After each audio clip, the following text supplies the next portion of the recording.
बड़ी खबर है जहां पर जेपी नड्डा का राज्यसभा से इस्तीफा सामने आया। हिमाचल की राज्यसभा सीट से उन्होंने इस्तीफा दे दिया है।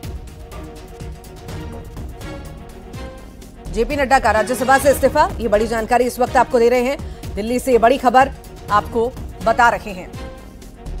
बीजेपी के राष्ट्रीय अध्यक्ष जेपी नड्डा ने इस्तीफा दे दिया है। ये बड़ी जानकारी इस वक्त आपको दे रहे हैं। राज्यसभा से इस्तीफा उनके द्वारा दिया गया है। हिमाचल की राज्यसभा सीट से उनके द्वारा इस्तीफा दिया गया है। गुजरात से राज्यसभा सांसद बने रहेंगे जेपी नड्डा।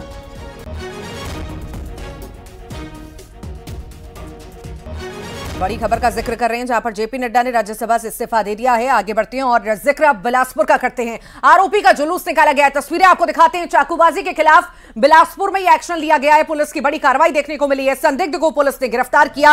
आरोपी के कब्जे से घटना में इस्तेमाल चाकू भी बरामद कर लिया। आरोपी का जुलूस भी निकाला और उसके बाद आरोपी को जेल भेज दिया गया। चाकूबाजी के आरोपी का ये जुलूस निकाला गया है। तस्वीरें आप देख रहे हैं। लोगों में भय का माहौल पैदा करने के लिए, डराने धमकाने के लिए ये चाकू का इस्तेमाल किया करते थे और चाकूबाजी के आरोप में भी इनकी गिरफ्तारी हुई है। जुलूस जिसके बाद निकाला गया इनका और उसके बाद जेल भेज दिया गया।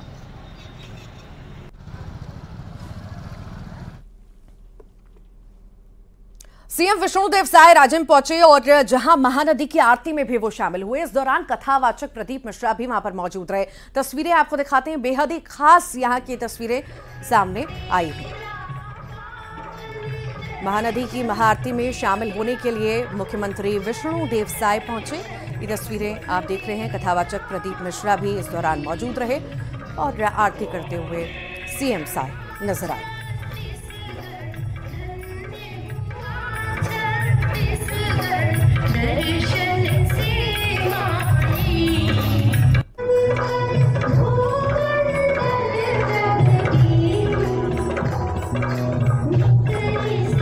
देखिए, महानदी आरती में सीएम साय और प्रदीप मिश्रा जी यहाँ पर पहुंचे हुए हैं और महानदी की आरती कर रहे हैं। बता दें, राजिम कुंभकल्प में देखिए कि मुख्यमंत्री विष्णुदेव साय और कथावाचक प्रदीप मिश्रा जी पहुंचे हुए हैं, जिसकी तस्वीर हम दिखा रहे हैं आपको। और इस महाआरती में देखिए बड़ी संख्या में लोग जुड़े हुए हैं। महानदी आरती की तस्वीर आप देखिए और मैं इस बार आप त्रिवेणी संगम को दिखाऊंगा, महानदी को आपको दिखाऊंगा। अभी आरती हो रहा है और आरती में शामिल होने बड़ी संख्या में लोग यहाँ पर पहुंचे हुए हैं। ये तस्वीर मैं दिखा रहा हूँ। साथ ही प्रज्ञा भारती जी भी वहाँ मौजूद है। साथ ही विधायक रोहित साहू, सांसद चुन्नीलाल साहू और तमाम लोग यहाँ पर मौजूद है। प्रदीप मिश्रा जी को देखने और सुनने बड़ी संख्या में लोग आए हुए हैं और ये तस्वीर हम महा आरती को लेकर दिखा रहे हैं। और भव्यता और दिव्यता के साथ राजिम कुंभ का आयोजन हो रहा है और आज जानकी जयंती है, जिसमें शामिल होने विष्णुदेव साय और प्रदीप मिश्रा विशेष तौर पर पहुंचे हुए हैं। और इस महानदी आरती की तस्वीर हम राजिम कुंभ से आपको दिखाए हैं, जो काफी दिव्य और भव्य है। न्यूज़ 18 के लिए राजिम कुंभ से शेख इमरान। दिल्ली में 7 मार्च को कांग्रेस सीईसी की बैठक होगी, जिसमें उम्मीदवारों के नाम पर अंतिम मुहर लग जाएगी और इसके बाद कांग्रेस लोकसभा चुनाव के लिए अपनी पहली लिस्ट जारी कर देगी। तो वहीं छत्तीसगढ़ के 11 सीटों में से 10 सीट के लिए कांग्रेस के उम्मीदवार लगभग तय हो गए हैं। न्यूज़ 18 के पास संभावित उम्मीदवारों की लिस्ट भी है। कांग्रेस के कई दिग्गज नेता चुनाव लड़ेंगे।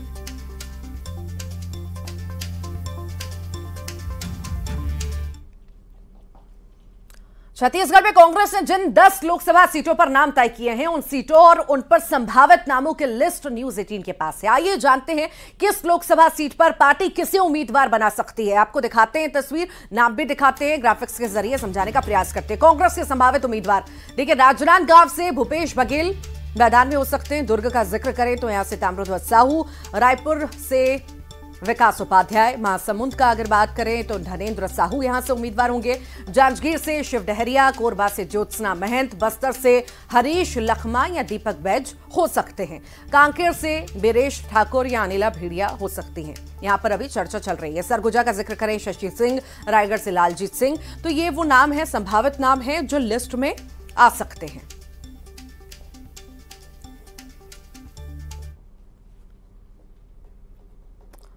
दिल्ली में हुई बैठक के बाद छत्तीसगढ़ प्रदेश कांग्रेस अध्यक्ष दीपक बैजू ने कहा कि स्क्रीनिंग कमेटी का काम पूरा हो चुका है। अब दावेदारों के नाम पर कांग्रेस सीईसी अंतिम फैसला करेगी।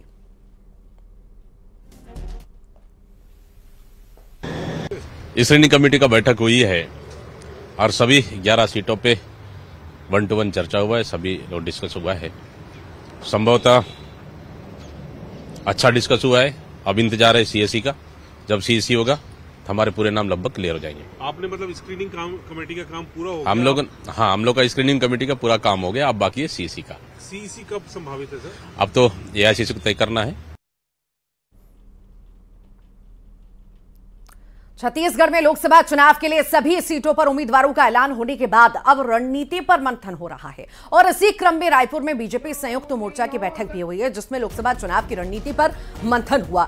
सभी 11 सीटों पर जीत की रणनीति बनी। इस बैठक में सीएम साय, बीजेपी प्रदेश अध्यक्ष किरणदेव सिंहदेव समेत 7 मोर्चों के पदाधिकारी और नेता शामिल हुए। आज पूरे छत्तीसगढ़ के 7 मोर्चा के हमारे संयुक्त मोर्चा बैठक ऐसा करके, मोर्चों की संयुक्त बैठक 7 मोर्चा की, और हमारे उसमें मोर्चों के जो राष्ट्रीय पदाधिकारी छत्तीसगढ़ से हैं, मोर्चों के अध्यक्ष, महामंत्री, इस दृष्टि से वरिष्ठ नेताओं के बीच, और जिस तरीके से लोकसभा चुनाव में प्रत्येक कार्यकर्ता जो अपना मोर्चा है, प्रकोष्ठ है, मंडल है, जिले में है, प्रांत में है, जिनकी ओर जो जो जवाबदारी है संगठन को आगे बढ़ाने की दृष्टि से, और पूरे 11 की 11 लोकसभा के जो सीट है उसको उसमें विजय सुनिश्चित करने की दृष्टि से अपनी भूमिका को सुनिश्चित करें। जांजगीर चांपा में जिला मुख्यालय में 35 करोड़ रुपए की जल आवर्धन योजना ठप पड़ी है। यहां के लोग बूंद बूंद पानी के लिए तरस रहे हैं। 5 सालों में भी योजना पूरी नहीं हो पाई। टंकी निर्माण के 20 करोड़ रुपए लेकर ठेकेदार फरार हो गए। पिछले 1.5 साल से काम अधूरा है, जबकि 2022 में ही ये योजना पूरी होनी थी। जिला प्रशासन पर इस पर कोई ठोस कार्रवाई नहीं कर रहा। ठेकेदार को नोटिस देकर कार्रवाई के नाम पर खानापूर्ति भी की जा रही है। 34 करोड़ रुपए की स्वीकृत राशि है हमारे पास में, जिसमें से लगभग 20 करोड़ रुपए का व्यय भी हो चुका है विभिन्न कार्यों में, पाइपलाइन बिछाने में, टंकी बिछाने में, लेकिन दुर्भाग्य से ठेकेदार के द्वारा किसी भी कंपोनेंट के काम को पूरा नहीं किया जा सका है। ठेकेदार को कई बार, दर्जनों बार पत्र के माध्यम से नोटिस दिया जा चुका है। वरिष्ठ कार्यालय में भी इसकी शिकायत की जा चुकी है, किंतु ठेकेदार की उदासीनता के कारण ये काम अभी तक पूरा नहीं हो पाया है। महादेव ऐप मामले में ईडी ने दबिश दी है। कई शहरों में छापेमारी की है। बता दें 1 करोड़ 86 लाख नकदी भी बरामद हुई है। साथ ही साथ 1 करोड़ 78 लाख की संपत्ति जब्त की गई है। डिजिटल डेटा भी जब्त किए गए हैं। ईडी ने यह बड़ी जानकारी दी है। तो देश के कई शहरों में छापेमारी हुई है, डिजिटल डेटा भी जब्त किया गया है। महादेव ऐप मामले में ये ईडी की दबिश, बड़ी कार्रवाई देखने को मिली है। अलग अलग जगह पर देश के कई ऐसे शहर हैं जहां पर छापेमारी हुई है और कई सारे दस्तावेज भी बरामद हुए हैं।